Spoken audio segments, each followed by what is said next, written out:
Hello, everyone. Thank you for joining us again for another episode of SEO Fight Club. I'm just saying hello in the YouTube chat.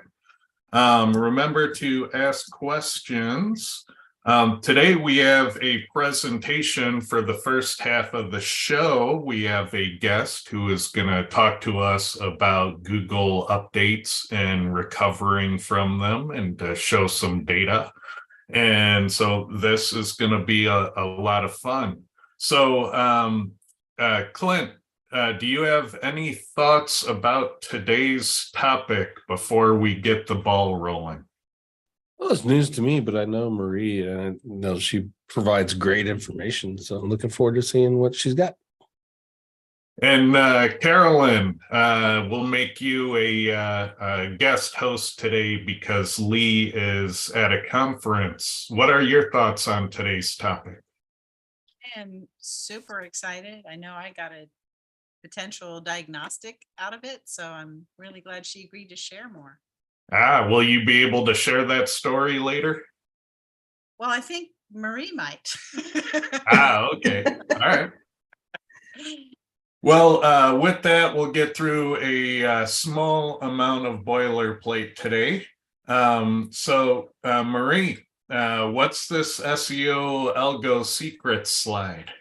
Yes, so I am Marie Isais, if you don't know me, and I'm from SEO Algo Secrets, formerly Rule Your Rankings. And you can find me on YouTube or Facebook. I'm around and talking about the same type of stuff that we're going to be talking about today. So is this like a Facebook group? How do people find this group?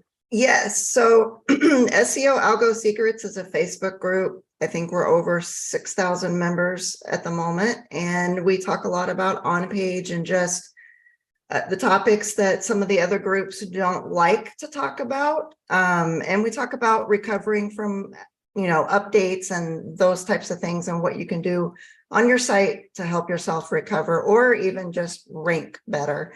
So you can find me on Facebook. You can also find me on YouTube. I'm kind of all over the place. Excellent.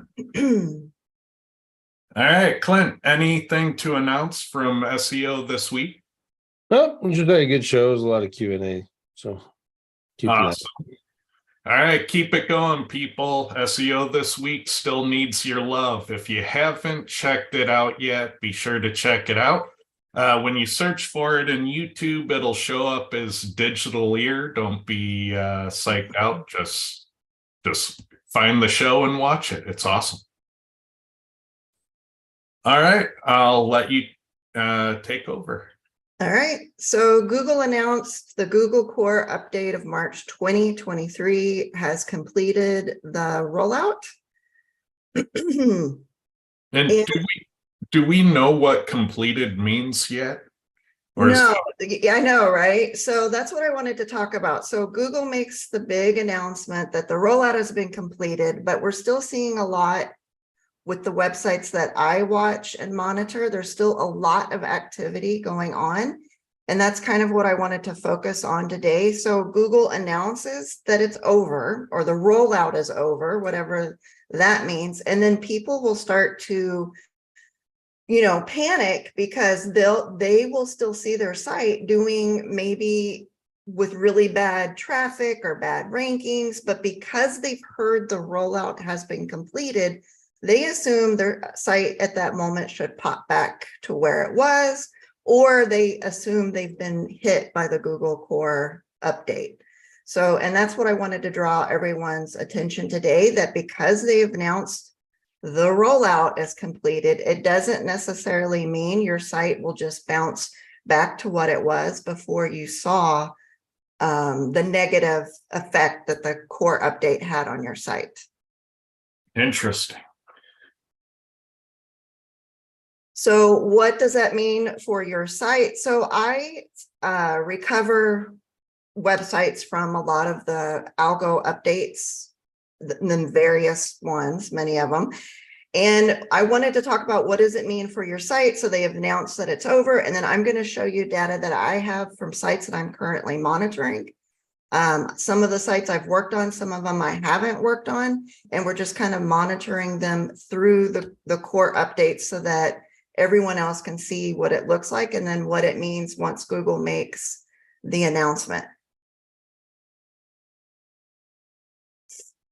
So let's take a look at some of the graphs that I've pulled off of the website. So the websites that I'm talking about today were previously affected through the years or currently being affected. And I just grabbed graphs from them so that we can take a look to see what it looks like and then what it looks like once Google makes the announcement.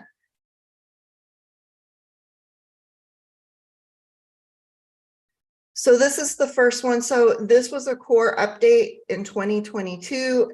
I have the dates May 31st through July 1st. Those are the dates that the website was negatively affected by the Google core update. So no changes were made to the site, and it took about 32 days before it returned to pre-core traffic. So all we did was watch the site. It dipped for 32 days. You can see it truly dipped pretty far.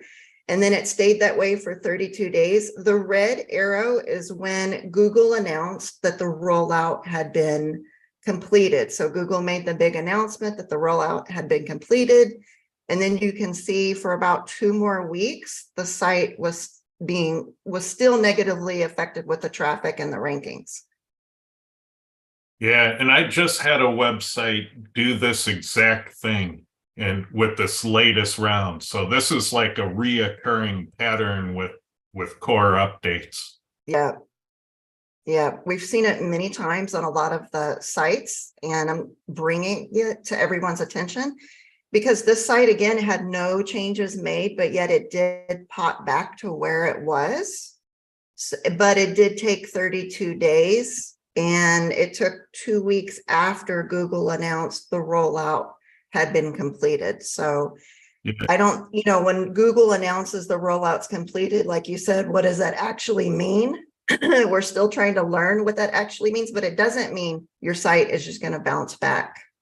Yeah. And what we've been kind of theorizing this behavior might be is some sort of system where if your page has some sort of aspect or quality to it, if there's a certain type of update, your page could get flagged for rescoring. Mm-hmm. Kind of what you see is your loss of page rank score until Google can reprocess it. Then you get rescored and put back in. Yes. And that there's probably a lot of different reasons why this could happen. Like maybe you have a technology that needs reconsideration in the algorithm, or maybe Google's NLP is more context aware and you have an ambiguous context that needs reevaluation, or, like there's a whole ton of possibilities on why an algorithm might need to rescore some pages, but not all pages. Yes. Yeah. So it's kind of almost like I see it as it's almost going like through some types of checks and balances. And you just don't know where you're going to hit until after the time when you're finally released. And this particular site went back to doing whatever it was doing before. No changes were needed, and nothing really happened to the site after that. And we see similar behaviors to this. It's commonly referred to as Google dance, when you change too much of your web page all at once and Google throws its hands up and says, you changed so much, I don't know if your current rankings are still valid. And so you lose all your rankings until Google can reevaluate the situation. And then you usually pop back in where you were better. And this kind of shows that type of Google dance behavior we see in on-page SEO. Mm-hmm. Any thoughts on this, Clint? Nope, I'm right with you guys. All right, so this is another site. It was the same May 2022 core update. And this site was negatively affected from May 31st through June 26th this time. So this website had some changes that were made. They were minor changes by the client at the time. And this one, it took 27 days to return to pre-core traffic, and it returned and did a little bit better than what it was doing prior. So the changes that were made were just small little changes, more on, they looked at core web vitals and stuff like that. And I think they had to make some very small tweaks to it. It wasn't anything super significant that I could see. But again, it just took 27 days, then the traffic returned, and then they did a little bit better than what they were doing before. And again, the red arrow just indicates when Google announced the rollout had been completed, and they thought they had been hit, completely hit by the core update, and the site was not going to return unless you did a whole bunch of stuff to it. But that's really just wasn't the case. You can see after the 27 days, it just pops back out. If I could also point out, Ted, you asked me like what my diagnostic is. Like I look at that and I see, I'm describing that as almost like a paper bag with wings that, being able to go back and search console and be able to see that, and then obviously line up the dates for that. But that's kind of like what I'm looking at as a diagnostic here. Nice. So I added a couple slides to Marie's slide deck here. I just wanted to go back. Actually, let me go back and point out a couple things. So the two things that really stood out to me here was this 32 days to return and 27 days to return. Like those time frames, like I see those types of recovery time frames and I'm like, oh, I've seen that before. Like it triggers my pattern recognition part of my brain. Mhm. And I think back to when we were doing core update prediction, there was this period of months where we were able to consecutively predict a number of core updates. And so like in these charts, these are SEO weather systems. So it's like Rank Ranger, Advanced Web Ranking, Cognitive, SERPworks, Bright Local. And this was in the IMG days. I had an algorithm where I could predict that an update was coming, this green line. We could see, updates coming, and then boom, here it is, the update activity. And so we are able to successfully predict on a number of core updates in advance that they were impending. And what we found was they had these ranges of activity. So we would look at the volatility across normalized SEO weather services to figure out when there was this return to baseline after the end of the event. And then we could calculate the duration of volatility from the core updates. And they were 33 days and 27 days. Yeah. And so there's this long history. And, just last week, there was a comment made that, you can't tell a client that it's going to take 4 weeks to recover. Clients won't accept that. Well, you kind of don't have any choice in this matter. This is the thing. There's a reality. There's a truth. And Yes. so if you're impacted by this, it may be 4 to 8 weeks, and your client's willingness to accept it has nothing to do with the reality that they're in it. Yes. And, Yeah. and so we see a lot, like most of the time, these core updates tend to be in this 27 to 33 day thing. Like that's the typical core update that we encounter. But SEOs have short memories. Remember the core update of 2021 in November that lasted to the end of Q4?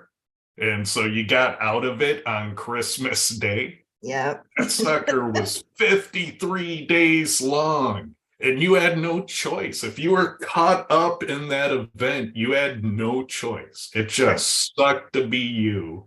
Yeah. And, you know, whether your client will be okay with it or not will not change the outcomes. Yeah. Yeah, Um, that's right. And and this is a big problem, because these things, like, they do rollbacks and they do all kinds of crazy stuff, and you see like pages get discovered, then vanish, then they get recrawled, then they get rediscovered, and so there's like a ton of crazy activity happening in here. And Google's dashboard on indexing won't even say, you know, hey, there'll be a little disruption, or there'll be a slowdown on getting things actually indexed, or, you know, they don't post any of that stuff in that dashboard, and they should.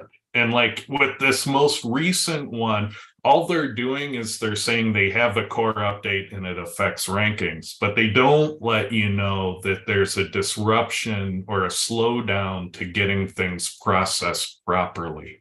yeah, and it could be 30, 40 days. It just depends. So I think it's important looking at this and then looking at your graphs.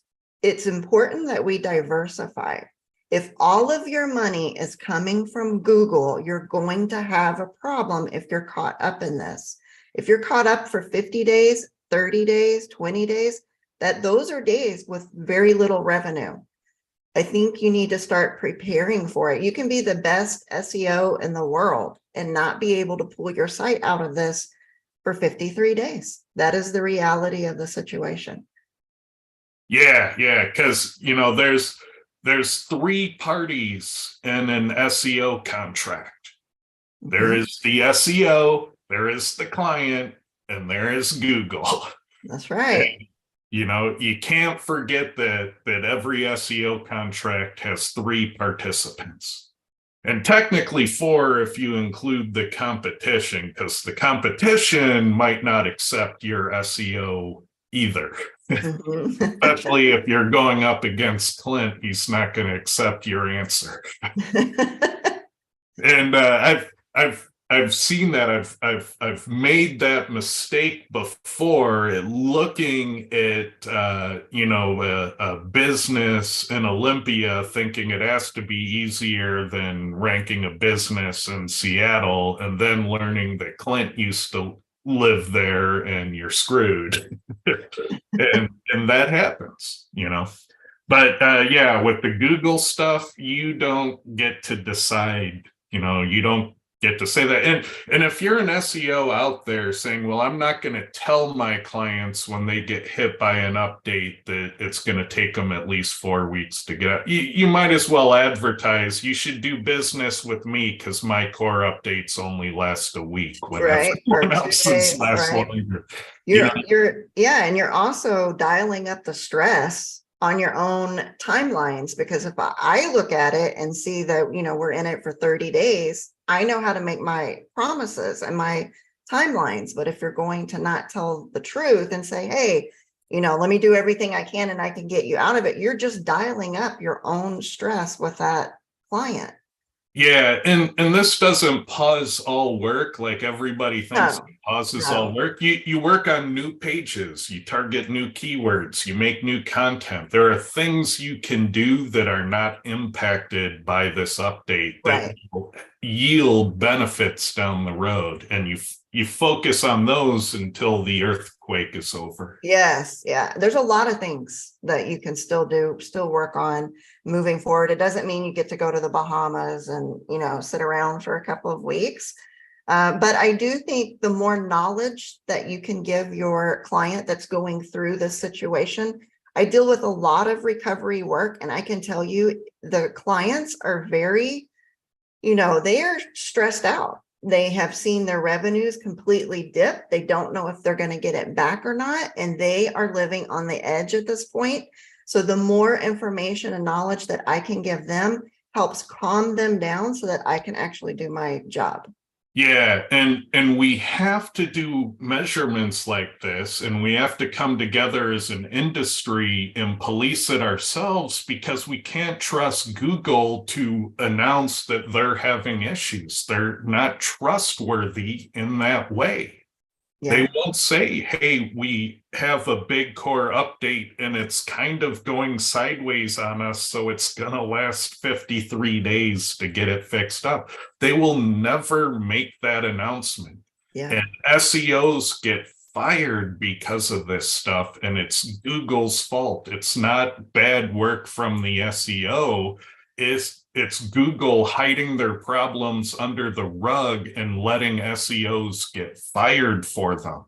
yes, It's very unethical that Google does not own their events. Now, the reason Google doesn't own their events isn't because they're unethical people. They have a fiduciary responsibility to the shareholders because they're a publicly traded company.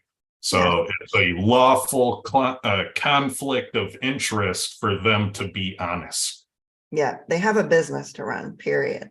And so it makes it complicated, to say the least. So it might not be that they're evil, but they're required by law to do the wrong thing in their industry.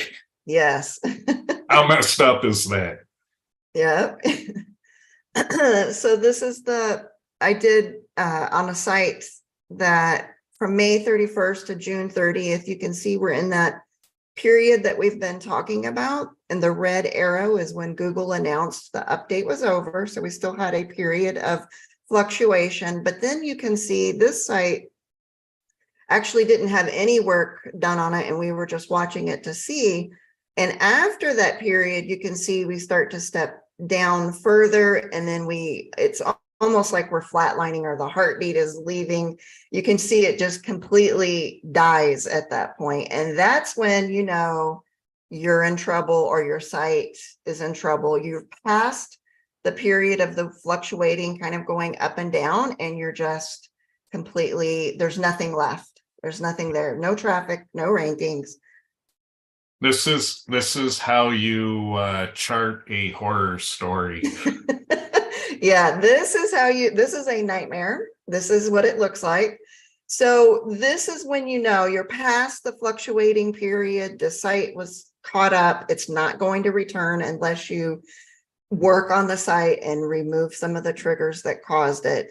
But this is, I like the image, and I wanted to point it out because we're past the period of the 31 days that it took to get there. We start stepping down further. We're continuing to lose traffic until it just completely, just about flatlines. And that's when you know you're in serious trouble. Yeah, and when Google typically calls, the update rolled out, when they say it's all done now, that's usually like what, 2 weeks into a core update that we know Yes. is going to at least go 4 weeks. Yes, it's always about the 2-week mark, and it gives everyone hope. And this is when I see people start to really panic and freak out when they announce the core update's over and my site has been hit. And I'm like, no, we still have 2 more weeks to go. We still have to wait it out a little bit more. We're still in the really fluctuating period. And I think when they make the announcement, it's done, everyone assumes there's nothing going on. So it has to be, completely done, and they're just the loser in the mess.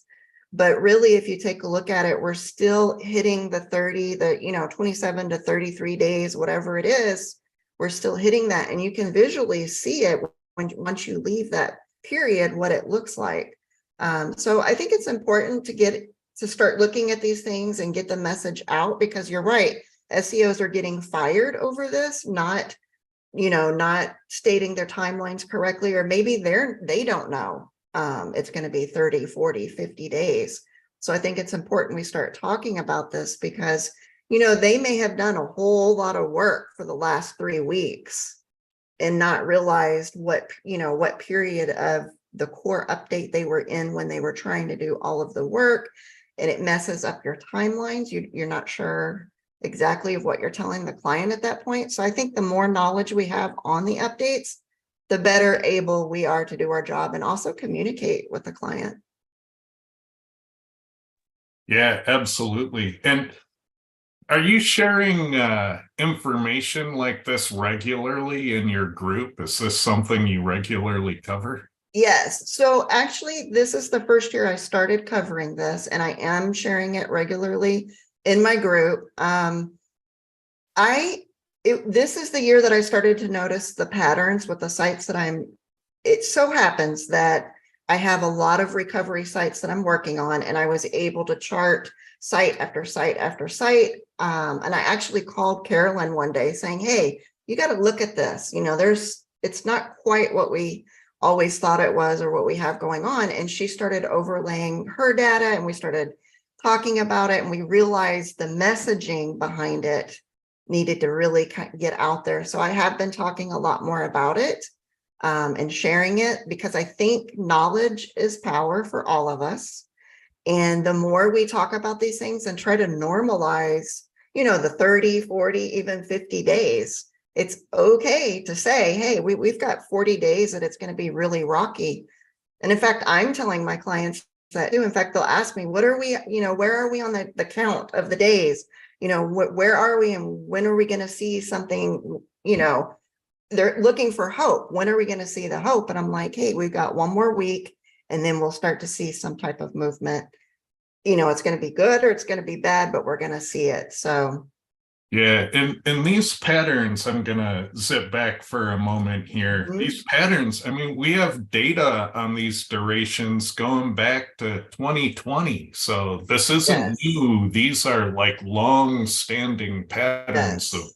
how these core updates behave. And so that's 2020. The big one that we have data for was 2021. But mostly they tend to be that in that 25 to 35 range. Yep. Yep. That's what I've seen with all of the sites. That was kind of the average that I was seeing across the board with all of them. The ones that recover, the ones that don't, we still see that, 27 to 33 day, and that somewhere in there before we either come out or completely flatline. So I think it's amazing. And I think the more knowledge that we have, the better, like you said, the better we are. And this is the current Google core update that we're watching. This site was affected negatively by it, and we're just kind of watching it and tracking it as it goes. And you can see we really haven't come out of the fluctuation period yet. So we're still waiting on that to see what's going to happen with all of the sites. But we're still not there. I think we have one more week to go before we hit the 2 weeks once they announced. Yeah, and I'm starting to suspect this one's gonna run long. I'm seeing kind of small clues that this update has gone sideways on Google. Oh no. And what we've been kind of seeing is this recurring rollback, like something went wrong, and then they take the data back to a point in time, and then they process it forward with a fix, and then they're like, nope, that didn't quite do it, so they roll it back to a time and they process it forward. So we've seen a number of those iterations, and we're currently in a rolled back state processing forward again. And when we see a lot of that, we kind of think that the update went sideways on them. Yeah, Barry Schwartz says it's another possible update. No, I think it's still iterations of them trying to fix the current update. It's just running long, and they keep doing rollbacks. Yeah, that's what we're seeing. I hope it's not another 53-day one. I hope we can cut off at the 30 days. Yeah, I'm losing hope on it being a shorter one, but who knows? Maybe they've got it fixed now, and that was the last rollback. We always hope that the last rollback is is the last one they need, but we can hope. I don't know. So that's not very encouraging. So we'll start adding some time to that while we're looking at it. But like I said, this is a time to really diversify. A lot of us talk about diversifying a lot with the sites, but I don't think it's the last couple of years that I think we've been squeezed a lot harder. At least my clients have been squeezed a lot harder, and I can speak to that. And it's really, diversification has been the, main conversation that we've been having. You have to expect 30, 40, 50 days, sometimes twice a year that your site might be negatively affected. And what are you going to do during that time? Yeah, and we've noticed in general across our communities that there's been a massive reduction in manual actions. And I'm curious if you've seen that too, because it would kind of indicate that Google is leaning more on the algorithm to police and enforce. What are your thoughts on manual actions? Are they Yeah, down for you? I'm seeing the same thing that you just spoke to. I'm not seeing manual actions, but we are getting hit with algo after algo that's negatively affecting sites. The core, the spam, you name it, and sites can get caught up in it and then released after. And so you're having some type of downtime, and I'm not seeing the manual actions like we used to see them. I think it's more dialed into the algos that we keep getting hit with. Interesting. And so I think that was it for your slides. Let me put it back on this slide while we do the Q&A. And let's see. Clint, were there any questions? None directed for Marie. I had one though. Is the your slides, the graphs are all Search Console, correct? Yes. And yes. purple is impressions, the light blue is CTR. No, it's light blue's clicks, purple's impressions, average position was yellow. Yeah. Just so everyone knows, have you, I'm sure you have, but have you seen or have you compared the Search Console graphs with the actual traffic being reported via Google and seen a significant difference? Actually, I haven't seen a significant difference between the two with the sites that I'm monitoring. I don't know if you have seen it, but I personally haven't seen it with the batch of sites that I have to take a look at. Have you seen it? We have one site that you look at Search Console and your heart drops. You're like, oh, it's gone. In a 3-month period, it says we got 314 clicks from Google. In the last 15 days, we've gotten actually 900 clicks from Google. So wow. I haven't seen that big of a discrepancy. Yeah, it's grossly wrong. So that check being said, data. if your site looks like one of Marie's examples there, you might want to go check and actually see if the traffic is if it's real, right. Yeah. I think for my clients, they knew that it was right because their money stopped pouring in. Everything just kind of zeroes out for them, so they kind of get hit with the money first. I think that's what they recognize first, is my paycheck stopped coming in. So they kind of get cut off, and that's why it's such a high stress issue for them too, as they've noticed they were making X amount of dollars and now they're making $2. Like Ted doing that testing on the lossiness in Google Analytics, like I'm always a fan for go to the source, like go to the server logs and see what's going on. Isn't that like one of the first things I asked you, Marie? Was like, are you sure? Yes. Because you were reporting like 20% loss on day one, and then another 20% loss traffic. Yes. Yep. And that was the first thing we did, was make sure. And sadly, yes, those were the losses. All right, well, maybe we can switch to some general questions and we can get Marie's answer to some of these general SEO inquiries. How does that sound? Might be okay. It might be good, might be bad. Let's see what they are. All right, we kind of take these on as a team, so you're not all on your own with them. All right, after buying an expired domain to start a PBN, it has 50 referring domains. What are the steps you would take the coming 4 weeks? Well, I would test it out on something unimportant. So find a page that doesn't matter and see if your newly acquired PBN can can boost it. Yes, and something you just said, I think is most important, test it out. You want to test it out before you just kind of go wild and start sending links from everywhere.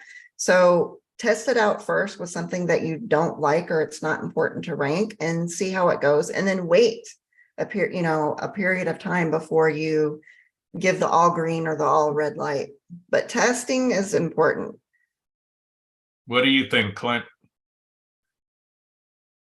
Yeah, I mean, I do that too. There's testing. It depends on how and why you buy expired domains.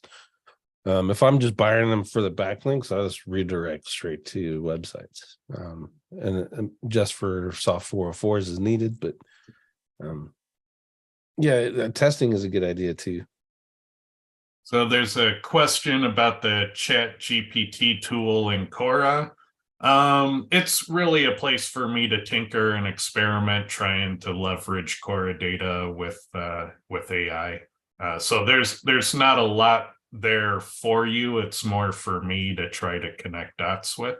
But the cool thing that you might want to explore is the presets menu. So make sure you have a keyword in the search input, and then be sure to flip through the different preset options, and you'll see all my favorite prompts for SEO for making supplemental content.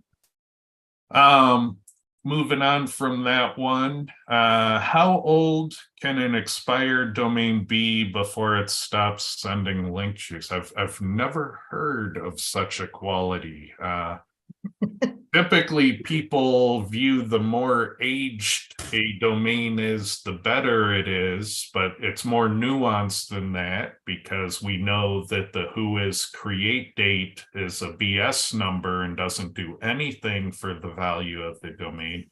But how old the domain is in, say, like Wayback Machine, is a better metric, because that's kind of how long has Google known about the website and the Google ecosystem? How long has it been used as a public facing website? And that age, which is not the whois create date, does appear to have value. And it's not that it stops sending after a time. It seems to get better with age, like a fine wine. What do you think, Murray? Same story. I haven't heard that there's an expiration date or anything like that. The older, the better. I haven't heard, and it's like fine wine, like you said. So it's not like milk. It's not going to spoil. I guess unless they've maybe done something to it, but I haven't heard it flipped. So the older, the better. Yeah. And I don't see it expiring. And if it was used for software piracy, it's scorched earth. It's never coming back. Yeah. Ask me how I know. Let's see. Someone asks, what are Yake words? Yake is a new technology. It's an algorithm for parsing out entities or entity-like references. It is an acronym. It stands for Yet Another Keyword Extractor.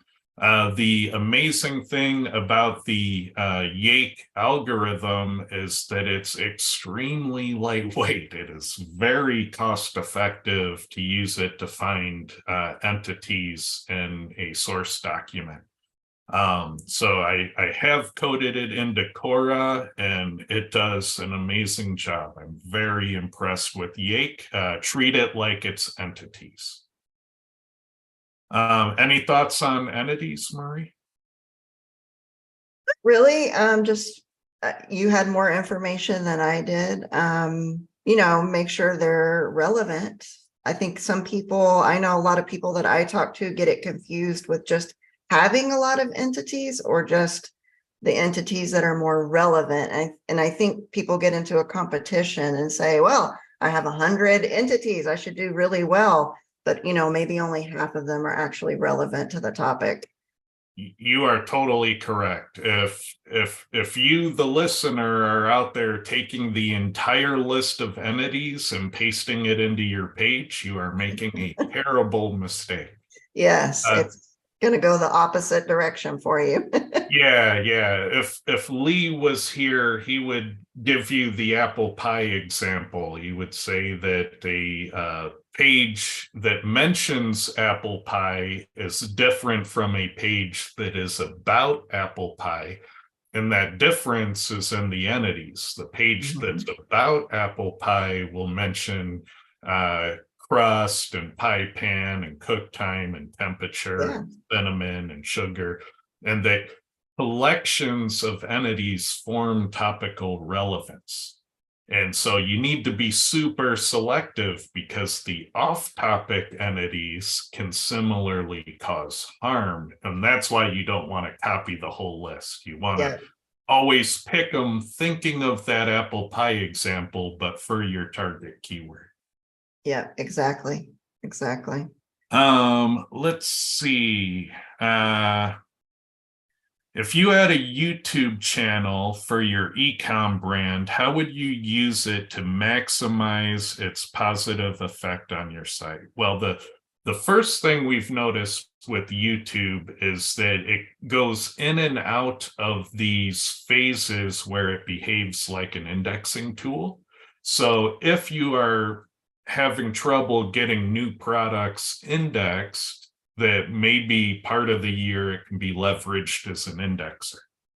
The next thing is that videos, like photos, sell. And so if you have videos of a product on your page, that's awesome. And if you have products that people search for, then YouTube is another place that people search. And so that is awesome.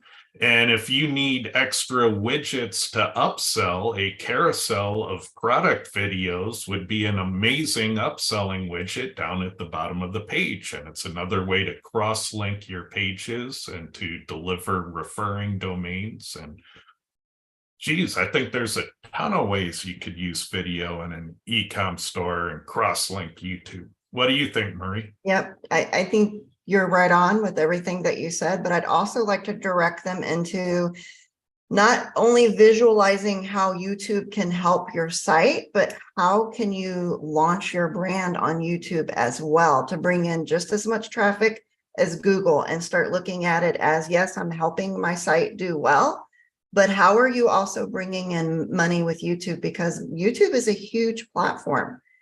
And the site owners that I work with do really well on YouTube as well as on Google. So start broadening your thinking around and not just helping or boosting your site, but how can you also do really well on YouTube and make a very large income? Yeah, and if you have clothing or decor in your ecom, then you know the types of complete the look and Yes. fashion show and lifestyle content not only lends itself to full featured YouTube, but also the shorts and TikTok video and Facebook videos. Yes. And Yeah. you could really go multi-platform with it. Yes, you really could. Any thoughts, Clint? Yeah, if you need an example, bhphotovideo.com. They do a good job of pairing their e-com store with their YouTube channel. There you go, even a reference example. All right, so spring training recordings are being made available and only a limited number. They're only taking so many purchases of those. It's a small number, like 30, so those will sell out. Will Ted be making his stealth SEO presentation part of the recordings? Yes, I will. Here's one. Clint is awesome. Very true. He always gives quality and practical advice in SEO This Week. So yeah, be sure to check out SEO This Week. It's the most underrated YouTube show in SEO. So if you're not watching it, and I know you're not because his numbers don't reflect that you are making a terrible mistake. All right. Let's see. When you say you like SEO content and CRO content to be in their own lanes, how do you do it for a lead gen website and for an e-com website? So this concept is that I've been saying lately that SEOs rush into the mistake of throwing their tuning into the main content. And the quality raters guidelines clearly value relevant on topic supplemental content. And I happen to have made a 20-year career in e-com SEO, largely ranking pages from footers and sidebars. So I know this works. ChatGPT and AI's ability to do lists of things lend itself very well to creating supplemental content. So accordions of common mistakes and accordions of things people don't know about topic and accordions of pros and cons and all of that is supplemental content, and it's amazingly easy to fix big number deficits with supplemental content. And Google tells the raters to look for it and score it up as a positive thing. And so if you have main content that is for the purpose of conversion, you don't need to mess that up. You can take the large numbers of entities and keywords you need to put on a page to be competitive, put it in a sidebar, put it in a footer. You can totally do that. And that's what I call keeping them in their own lane, because then your content for humans is impacting humans and your content for algorithms still impacting algorithms. This notion that, oh, I have to merge the two into a Frankenbeast. No, you don't. That is often a mistake. Yeah, it doesn't really work well when you start doing that. So it's, you're right on your point. It doesn't have to be in the most valuable piece of content that you have, which is trying to get them to take a certain action or do a certain thing. And you don't need to stuff 100 entities in there, because it will no longer be what you wanted it to be. And you can hide it and move it around and put it in different areas that's not so obvious or in the way of that main action. Yep. And one way you can test this theory is try this. On your e-com site, you probably have upselling widgets that, if the product is a puppy dog coffee mug, you'll have a carousel of other puppy themed products, and you'll have a carousel of other coffee mugs, and you'll have a carousel of other popular items, and you'll have a carousel of things that sell well with a puppy themed mug. Take all those carousels and increase them from 5 tokens each to 50 tokens each and see what that does to your rankings.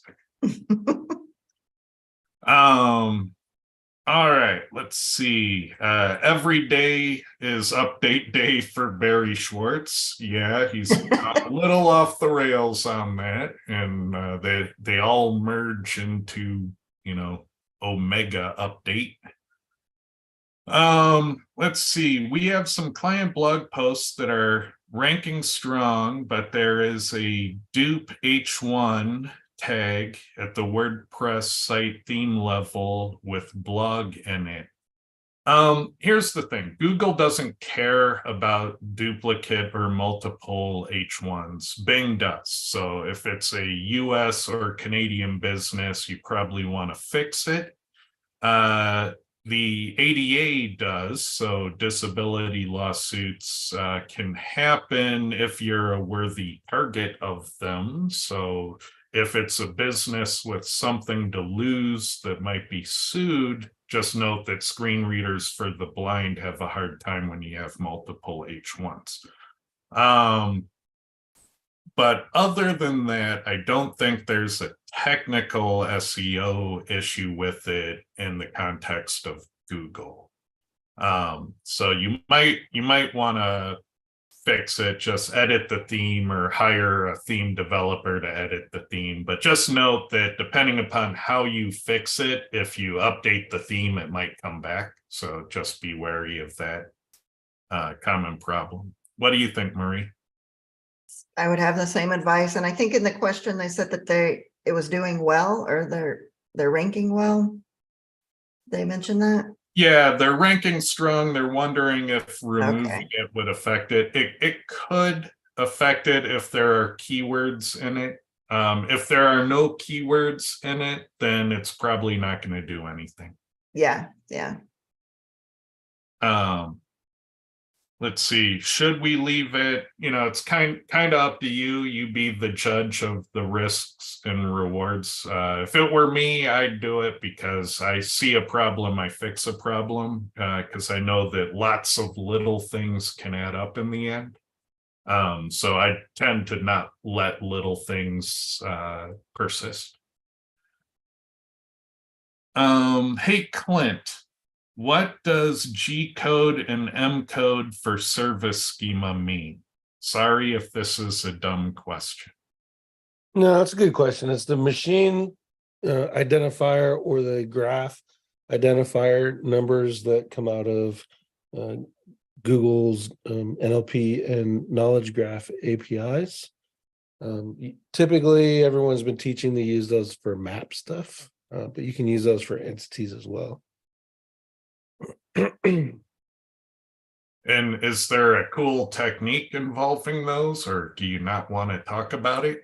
No, it's just association. So you're using the schema to associate your primary keyword. So Phoenix SEO with the entities of Phoenix, Arizona, and SEO, and you identify those as using the codes, the M code, so Google knows exactly what you're talking about, not what you're making it so disambiguous. Is that the right word? Yeah. That Google does not have to research what you're talking about. It knows for a fact this is the entity that you're talking about. Yeah, and I believe there's a type of Google query, I don't have the syntax offhand, where you can query these IDs and Google will tell you what they mean. They'll translate the IDs into the entity information pages. Yeah, well, you can mess around with the search strings and bring up that specific entity card, but you have to have the ID to do it. Otherwise, you just got to go to the knowledge graph API and filter out for the right one that you're looking for. Because you can put in apple pie and get all kinds of different things that aren't even apple pies. So, yep. What is the top 3 normal things people get hit in a core update by? Well, the thing to understand is that an algorithm change in general is a changing of the weights or coefficients of the factors. And so if you have an algorithm where backlinks become less powerful and exact matches on page become more powerful, if you have a surplus of one and a deficit of the other, you can kind of expect your rankings to fluctuate violently, up or down, depending upon which one you did or didn't have. And when you optimize your page well for all the factors, you kind of ride through the update smoothly with no volatility. So we've known for a while now that when you eliminate your factor deficits, you tend to be more resilient through these updates. So if you see violent movement up or down as a result of an update, it typically means you have factors you haven't fixed. What do you think, Marie? Yeah, same thing. So, and as we move through them, like you said, it's a redistribution of the weights or what they're looking at. And so it's constantly changing and moving forward. And a lot of the sites that I work on, maybe what's triggering one, for it to act that way wouldn't have triggered it a year ago, didn't trigger it 2 years ago. So we're constantly learning and moving forward with it and redistributing it elsewhere. And sometimes the triggers for the sites, believe it or not, can be all different. So I can work on one site and figure out that one of the triggers was something on page, fix it, and then the next site, it was a different trigger for it. So it's really more about figuring, if you're caught up in it, figuring out what was triggering it so that you can turn it around, or what they're looking at more during that algo so that you can get it back up to par. Yeah, I recommend you get some data on how your page is different from competing pages, because your strengths and weaknesses are going to be different than the next site's. And what you need or don't need is going to change on a keyword by keyword basis. So really the only way you're going to get concrete information is to try to get measurement data on how your page is different. Any thoughts, Clint? When I get hit, it's links, because I focus so heavily on page. I mean, I've pretty much exhausted all that I can get out of on page. So it's almost always links, unless I do something completely off the wall. So I would say, if you're a very strong link builder and you half-ass your on page, that's where you got to start looking.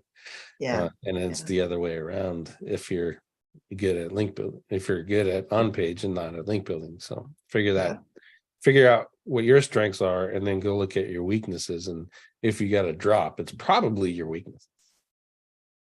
Yeah. Let's see. Some expired domains, when looking back in Wayback Machine, have been used for adult content. Should I avoid buying these domains? I have not dabbled in that industry. That's Clint's area. Yes. Yeah, leave them all for Clint. Yeah, you don't want to point sites that have an adult history at your website. All right. So do you think GPT-4 is an AGI? No, I do not. I still think it's a transformer. It's a large language model. I really like it.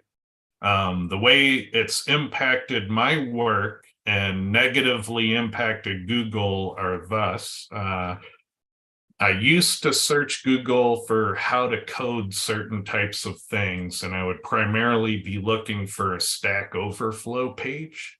That search activity that I would do 8 to 10 times a day when I'm coding is died. It's gone away.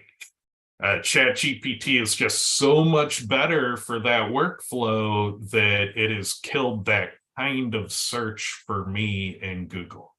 And I just realized yesterday how amazing ChatGPT is at system administration.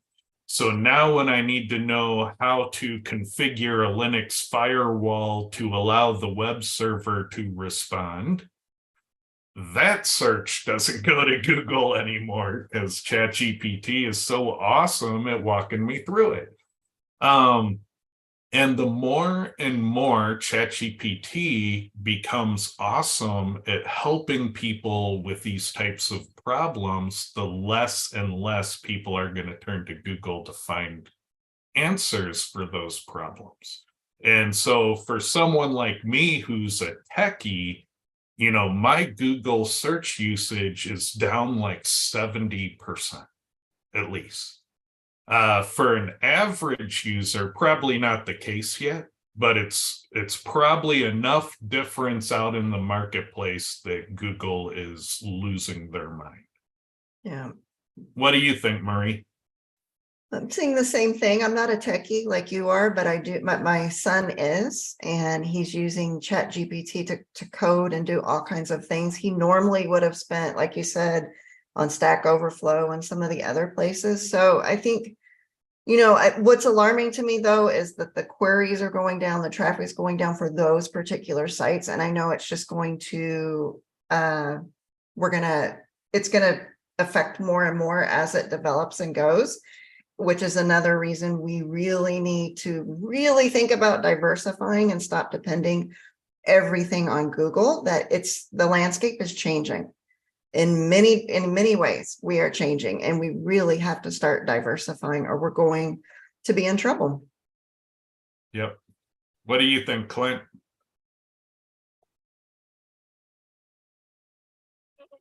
Stupid mute button. So AGI, is it human like? No, I don't think so. I think, like you said, it is a large language model. As you said it time and time again, it's a big giant autocomplete system. And it gives you replies based off of what it's taught. I've like Ted in the coding side. I mean, I'm learning Python with it. So so you can do that. You can solve problems with it. You can, and it not always will give you the right answers. So you have to understand that too. But the expectations that I believe the expectations that people have put on it are way, way, way, way, way overrated.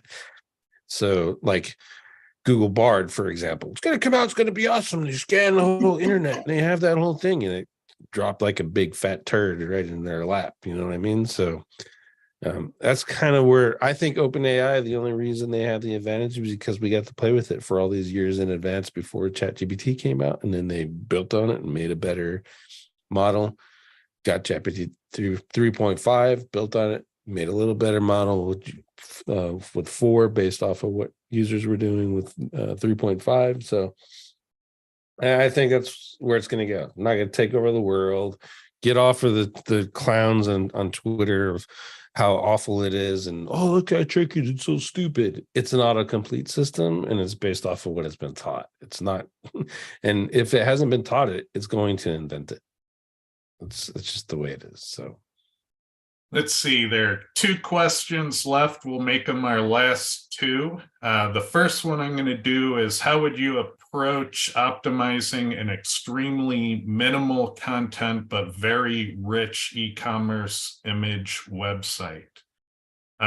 Supplemental content all the way. I mean, it's so easy to come up with supplemental content ideas, and you can leverage AI to help you fill them out, and they work well and they're keyword rich. And just make sure that you get descriptive with your images. A lot of people forget to use the alt text effectively. They forget to do the captions.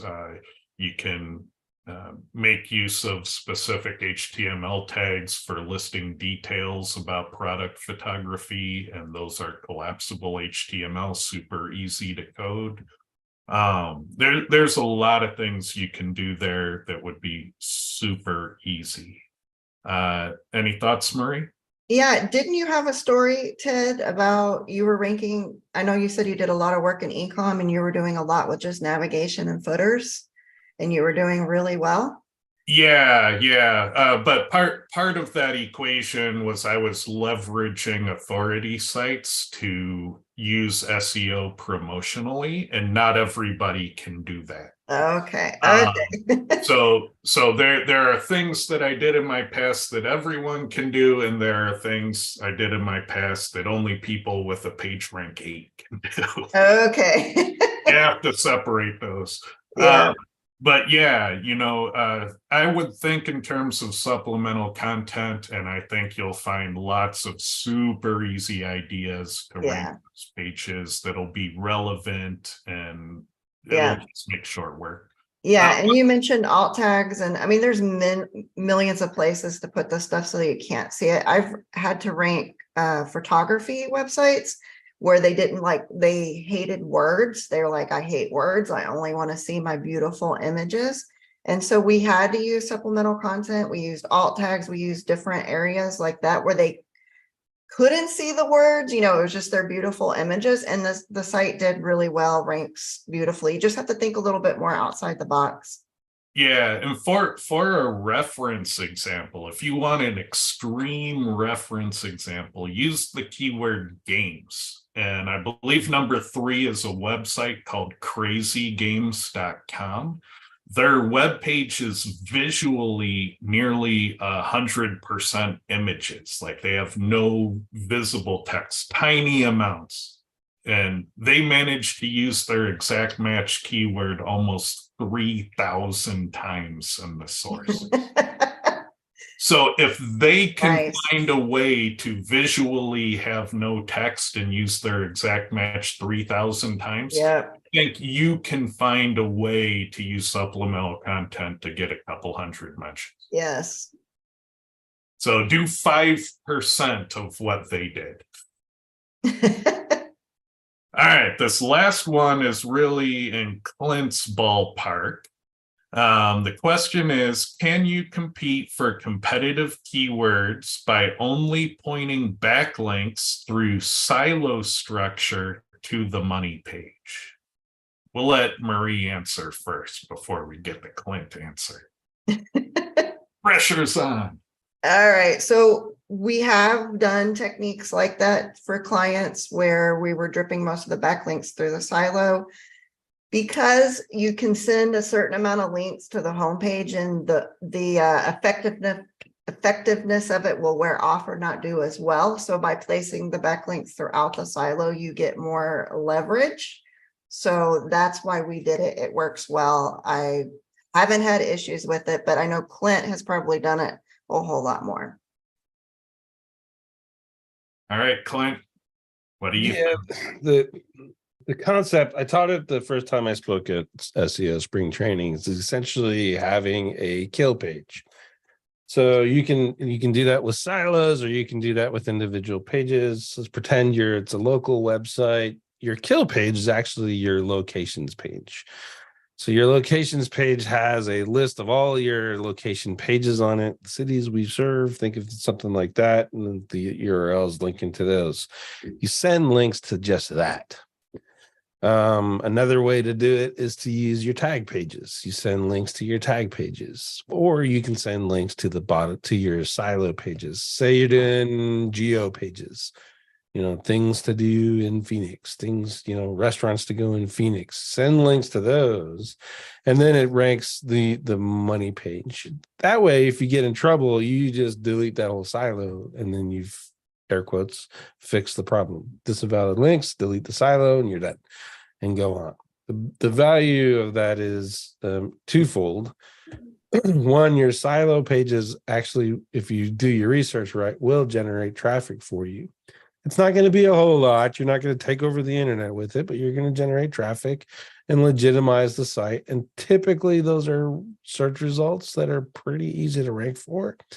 And because you have backlinks on those pages, you have a good internal link structure, and you have them all linking to your money page, one thing you're not going to need is to worry about indexing, because you've already taken care of the number one thing that Google's looking for.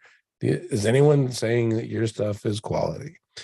And so, yeah, I mean, that's a great way to do it. There's a lot of people teaching now to link to supplemental pages, to silo pages. Jimmy Kelly's calling them foobar pages now. He gave them a new name, instead of the money page, and rank the money page and have a place of safety to delete if you go hog wild. Thanks. Well, I want to thank everyone for joining us. If I missed your question, I'm very sorry. Bring it back next week and we'll try to answer it. And Marie, I'd love to have you on the show again. When you get new data and new findings that you want to announce, please come back on the show and let's do this again. And how best can people reach out to you if they have questions? They can reach me in different ways. A lot of people just message me direct on Facebook. I also, have a website that they'll fill out the contact information, do that too. Some people have flat out just called. So there's millions of ways. If you just look for Marie Esice, you'll find me. I have the very strange last name. What's the domain of your website? It is Esice-SEO.com. That was my original SEO site from back in the day. And that is how everyone is getting in contact or finding me if they don't hang out on Facebook. All right. And be sure to check out SEO Algo Secrets on Facebook. That's your group name. Is that how? Yes. Yes. Okay. And yeah, check it out. And be sure to check out SEO This Week as well while you're at it.